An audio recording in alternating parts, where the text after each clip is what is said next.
Olá, eu sou Cláudio Lessa, em Orlando, nos Estados Unidos. Agora de volta ao YouTube no canal CL News LLC. Se inscreva, ative o sininho, avise para todo mundo para não deixar a esquerdopsicopatia silenciar a verdade. Você está sabendo da novidade? Esse deputado psolista aí, com essa cabeça repleta de titica de galinha, está propondo mudar o lema da bandeira nacional para amor, ordem e progresso. Não é bacaninha? Ele só confirma a tese sobre o capim. Se comer, é PT. Se fumar, é PSOL. Hoje, 21 de novembro de 2025, é o Dia Mundial da Pesca, o Dia Mundial da Saudação, o Dia Mundial da Televisão, o Dia do Médico Homeopata, o Dia Nacional da Homeopatia e o Dia Nacional do Compromisso com a Criança, o Adolescente e a Educação.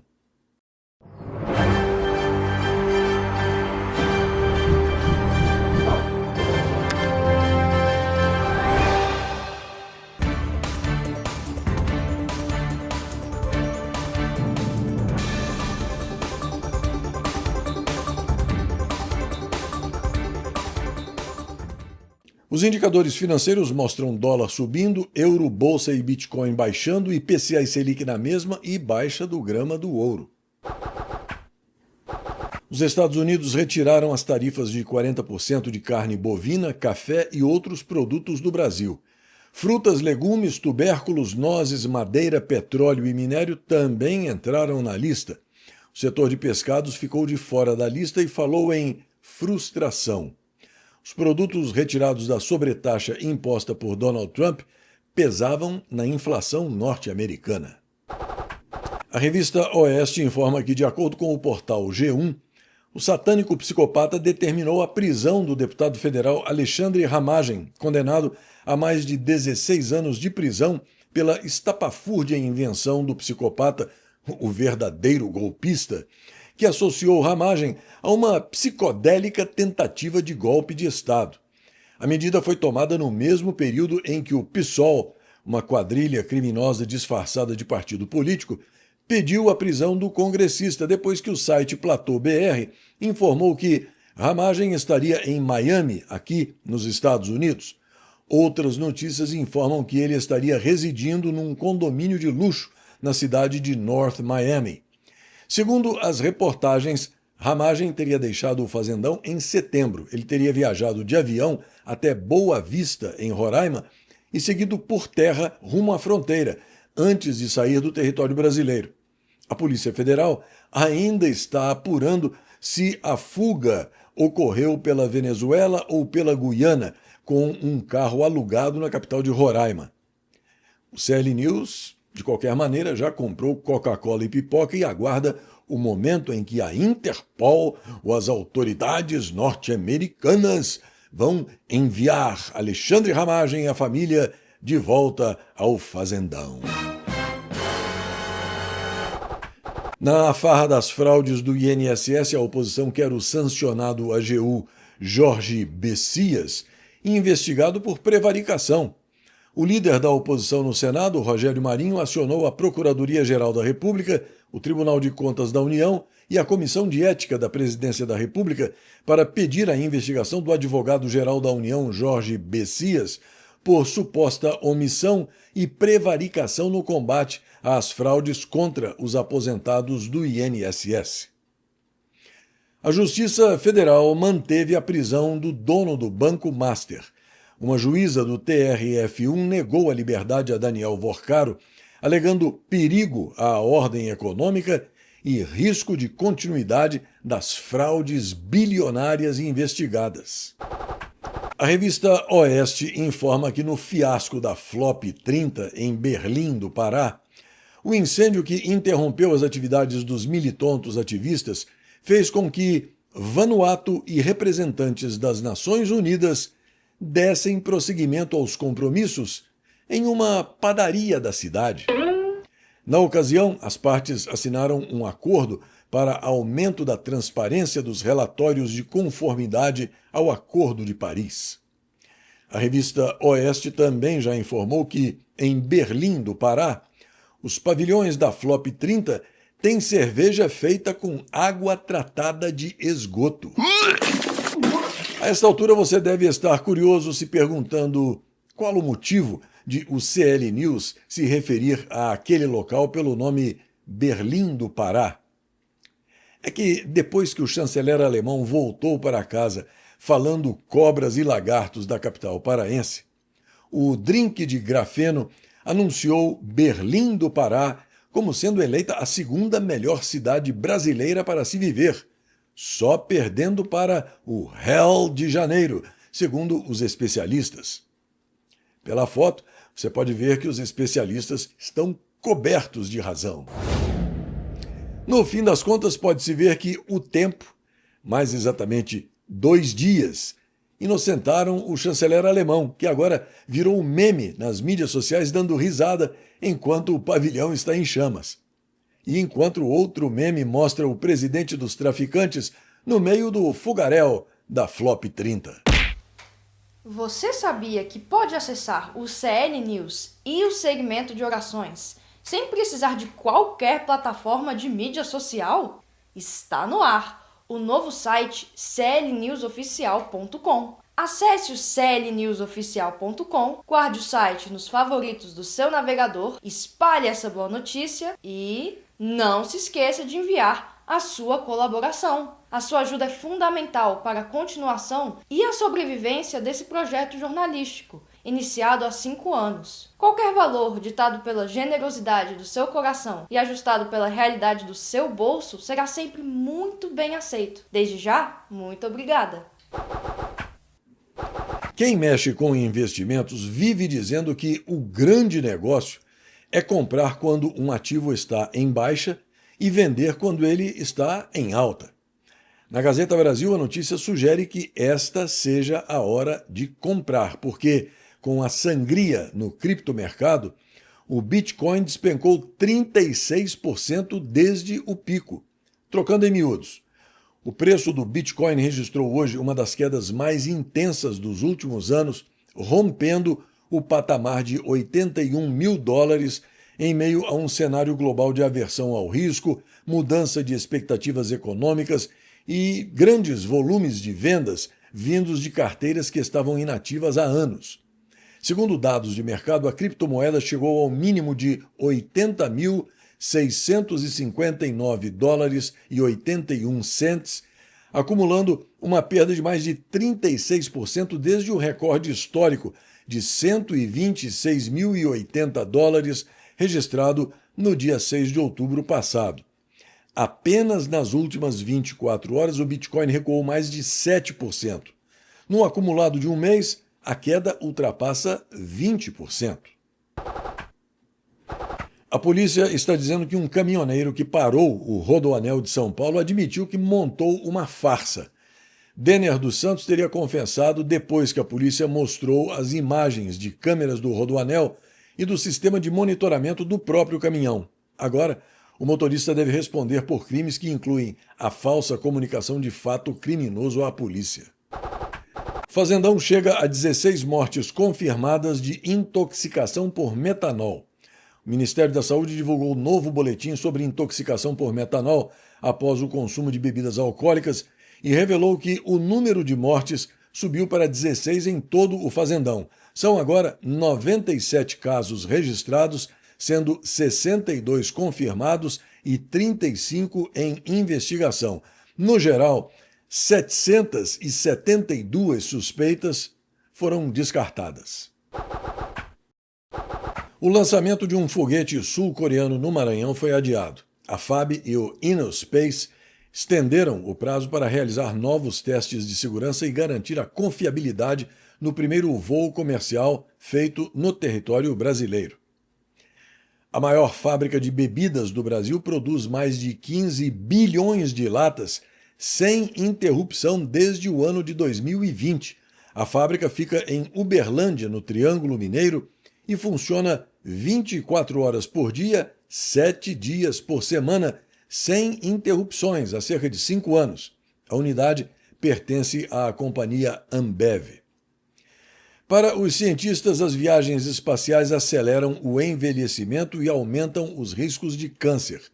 De acordo com uma recente pesquisa da Universidade da Califórnia, esta tem sido a realidade para diversos astronautas que viajaram em missões espaciais nos últimos 60 anos.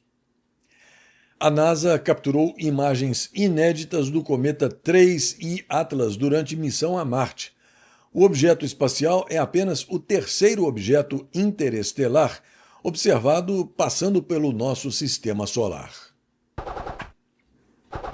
O plano de 28 pontos para a paz da Ucrânia, preparado pelo presidente norte-americano Donald Trump, está provocando reações muito negativas. Na Gazeta do Povo, o catatal ucraniano Volodymyr Zelensky, por exemplo, diz que a Ucrânia corre o risco de perder a dignidade ou de perder um aliado-chave.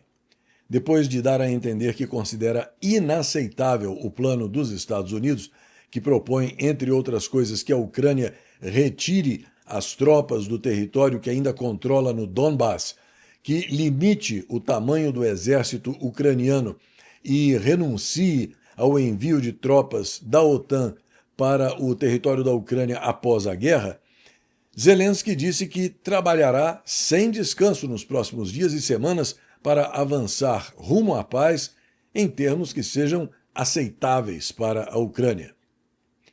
Enquanto isso, o sempre enrolado presidente francês Emmanuel Macron dá mais uma bola fora, fazendo um comunicado à imprensa sobre o conflito na Ucrânia, mostrando o mapa ucraniano de cabeça para baixo, na tentativa de explicar a situação daquele país. Israel desmantelou uma rede de túneis do Hamas sob a cidade de Gaza. As forças de defesa de Israel relataram que havia uma extensa rede de túneis do grupo terrorista Hamas sob a cidade de Beit Hanun, no norte da faixa de Gaza. Segundo o comunicado das forças de defesa israelenses, novas informações de inteligência apontaram que Beit Hanun era um núcleo central do terrorismo do Hamas na faixa de Gaza. O presidente Donald Trump sancionou a lei para tornar públicos os arquivos do caso Epstein. Aprovado na véspera pelo Congresso, o texto dá um mês ao Departamento da Justiça para divulgar todos os arquivos não classificados sobre Epstein, que, segundo se acredita, teria morrido na prisão em 2019. O jornalista Joaquim Ribeiro publicou na tarde de hoje que o presidente Donald Trump disse à rede de televisão Fox News e, segundo Trump, abre aspas, vou falar com Maduro num futuro não muito distante. Não posso lhe dizer sobre o quê, mas tenho algo muito específico para dizer a ele. Fecha aspas. Na tarde de hoje, o presidente Donald Trump recebeu no Salão Oval da Casa Branca o recém-eleito prefeito comunista de Nova York, Zoran Mamdani, e disse que está muito confiante de que Mamdani possa fazer um bom trabalho, surpreendendo alguns conservadores. Infelizmente, nem tudo o que o presidente norte-americano faz ou diz pode ser considerado correto, o que é absolutamente normal, pois ele, como ser humano, está sujeito a erros e acertos, ainda mais quando recentes medidas tomadas por Trump sugerem que ele até poderia estar entregando os pontos antes da hora. Mas, de qualquer forma, há certas linhas que não podem ser cruzadas, e esta é uma delas. Não se dialoga com bandido. Não existe civilidade com quem deseja a sua morte e a destruição de tudo o que lhe cerca. A verdadeira democracia tem que ser vigilante e totalmente intolerante com o esquerdismo. Este imigrante comunista, tal qual um tumor cancerígeno detectado há tempos, já deveria ter sido preso e deportado no momento em que ele começou a crescer, a partir das mentiras registradas na papelada do Serviço de Imigração, que menciona o comunismo explicitamente como uma das condições de proibição de admissão de alguém no território norte-americano. O encontro de Donald Trump, em termos tão amigáveis com essa aberração ideológica originária de Uganda, que prega a destruição dos Estados Unidos dentro do território norte-americano, dentro do Salão Oval da Casa Branca, é algo completamente inaceitável. Neste dia 21 de novembro, em 1676, o astrônomo dinamarquês Ole Romer apresentava as primeiras medidas quantitativas da velocidade da luz. Em 1877, o empresário norte-americano Thomas Edison anunciava a invenção do fonógrafo. Em 1905, o artigo de Albert Einstein, que levava à fórmula da equivalência massa-energia, E igual a mc², era publicado na revista Anais de Física. Em 1910, os marinheiros a bordo de navios de guerra brasileiros se rebelavam violentamente no que é hoje conhecido como a Revolta da Chibata. Em 1959, o disc jockey norte-americano Alan Freed, que popularizou o termo rock and roll e esse gênero musical, era demitido da rádio WABC-AM por alegações de que ele havia participado do chamado Escândalo do Jabaculê. Em 1964, Pelé marcava o recorde de gols dele em uma só partida, 8 gols, no jogo do Santos contra o Botafogo de Ribeirão Preto, que terminou com o placar de 11-0. Em 1986, o então presidente José Sarney decretava o Plano Cruzado II. E em 2017, Robert Mugabe renunciava formalmente ao cargo de presidente do Zimbábue após 37 anos no cargo. É isso aí, semana praticamente encerrada e essa edição do CL News está quase terminando, mas eu aproveito para agradecer a você, dessa grande família patriota, por me receber na sua casa, por prestigiar o meu NetJornal, me enviar mensagens, além de uma sempre muito bem-vinda ajuda financeira de qualquer valor, para que eu possa continuar nessa minha tarefa de tentar ajudar você a entender o que realmente se passa à sua volta e fazer com que você forme a sua própria opinião sem depender de ninguém. Os números do Pix estão aí sempre ao meu lado, como sempre, contando com a sua colaboração. Agora, com o novo canal do YouTube, você pode acompanhar o novo Jornal dos Jornais, que vai ao vivo todas as manhãs, com algumas das primeiras páginas de jornais brasileiros e estrangeiros, além do CL News e do segmento de orações, que são publicados no começo da noite. Além de assistir pelo YouTube, é claro, você pode fazer o mesmo pelo meu website. Acesse e guarde o link clnewsoficial.com nos favoritos do seu navegador. Bom, e aqui vai um forte abraço para o Carlos da Silva Santos, de Santo André, no estado de São Paulo, para o Ediel Carvalho da Silva, de Itaporanga da Ajuda, no estado de Sergipe, para Lisete Maria Weindel Giacomelli, Clodomir Barbosa Martins, o Sargento Corró, José Ponzi, Alexandre Piloto, lá de Cascais, em Lisboa, Portugal, Eduardo Rocha, de Formiga, mas que mora em Itabirito, Minas Gerais, para minha quase vizinha Mirna Chalfun, aqui de Melbourne, na Flórida, Eliane Rezende, Ulisses Silva Neto, de Belo Horizonte, Minas Gerais, Tânia Claro, de Ribeirão Preto, em São Paulo, e para o Agostinho França, de Barra dos Coqueiros, no estado de Sergipe. E mais uma coisinha. Essa é para você ficar refletindo durante o fim de semana. Dê uma olhada atenta nesse comprovante aí de pagamento de benefício social que está aí ao meu lado. Primeira infância, Bolsa Família, adicional, criança alagoana, auxílio gás. O total é de R$ 1.727. Agora, pense um pouquinho e me responda. Qual é a chance da pessoa que recebe isso acordar de manhã cedo e se levantar para ir trabalhar? Até a semana que vem.